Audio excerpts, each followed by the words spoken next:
This video is sponsored by G2A. Use cashback code DORON for 3% off on Warcraft products. Hello guys, this is Doronsmovies, and today I will be talking about Pandaria and what is going on with this continent after Mists of Pandaria. Very briefly covering the lore and the speculations in regards to this continent at the current time. So, without further ado, let's get into the lore.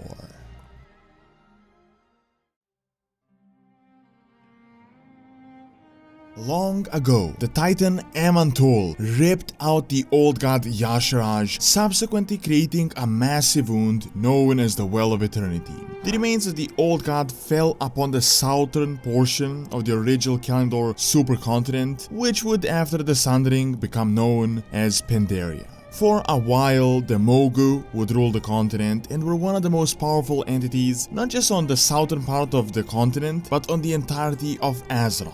Eventually, the empire would crumble and the Pandaren and other races would free themselves. Now, the most influential race, the Pandaren, formed their own empire, and in order to save the world from the War of the Ancients and the incoming sundering, the Emperor Xiaohao shrouded the land in mists. This saved and kept the lands in pristine condition, but at the same time stagnated the development. With the recent cataclysm, the mists were parted and the Horde and the Alliance arrived.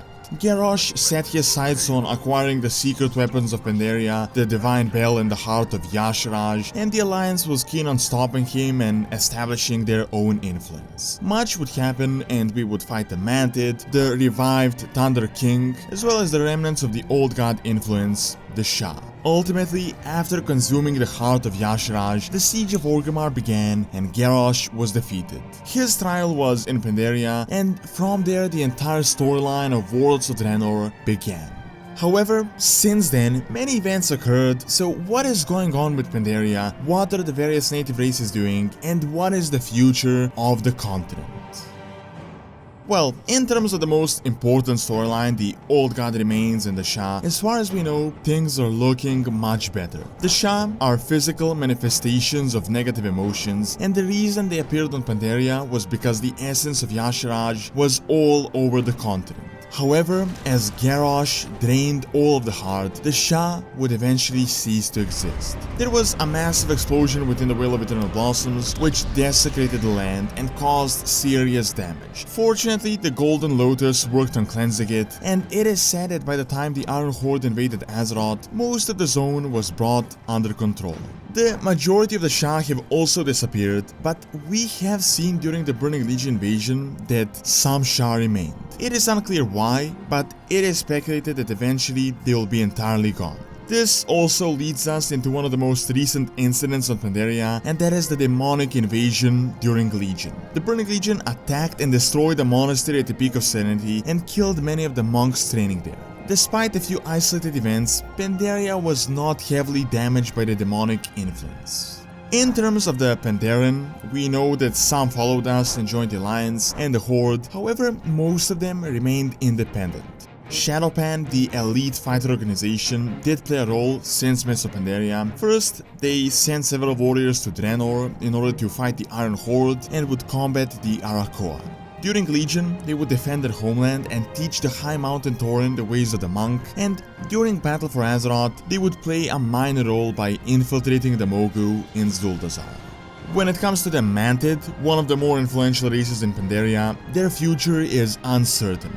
We know that their Empress and the Paragons were killed, and most of the Kiperi trees were destroyed by the Shah, which was a serious blow to their empire. Not much is known about them, but it is said that they now have a new Empress and that they are slowly rebuilding their swarm. I would say the situation is kinda similar to the Nerubians in Northrend, albeit the Mantid didn't take as much damage as the Nerubians did in the fight against the Lich King.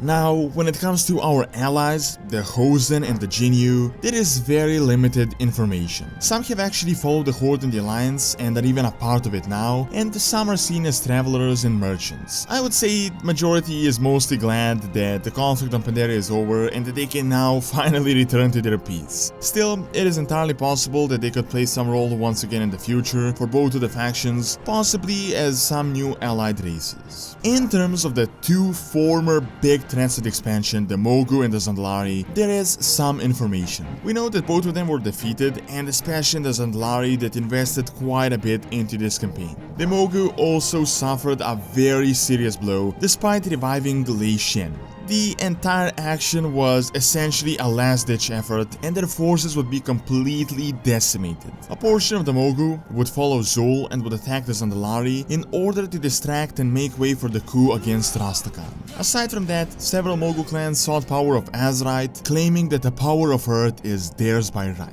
However, they are very much a minor force right now, and they won't be able to pose a threat to Pandaria for quite some time. Also, not much is known about the other native races such as the Grummels or the Saurok, and there is limited information about the wild gods known as the August Celestials. After the defeat of Garrosh, they would say that the threat of Shah would soon be over, and presumably they continue to maintain the balance within the continent. Finally, when it comes to us, the two factions, I would say the situation is kinda similar as with Northrend. Most of the forces have left, some outposts remained, and most likely resources are being mined and extracted, and most likely there are scholars, historians, researchers, and all sorts of adventurers exploring the continent and expanding the collective knowledge. Ultimately, the real truth is that, much like other expansions, most of Pandaria has been forgotten and there isn't much going on there anymore. There have been some minor appearances of the native races and some information here and there, but all in all, Pandaria is essentially frozen in time. There is a possibility that there could be some new, possibly limited encounters, as was the case with the Burning Legion invasions, but I doubt we will ever go there again in big numbers. Thank you for watching. Do check out what happened in Northrend after Wrath of the Lich King by clicking on the screen, and check out the second channel Doran's Academy for videos on real world history and science. See you next time.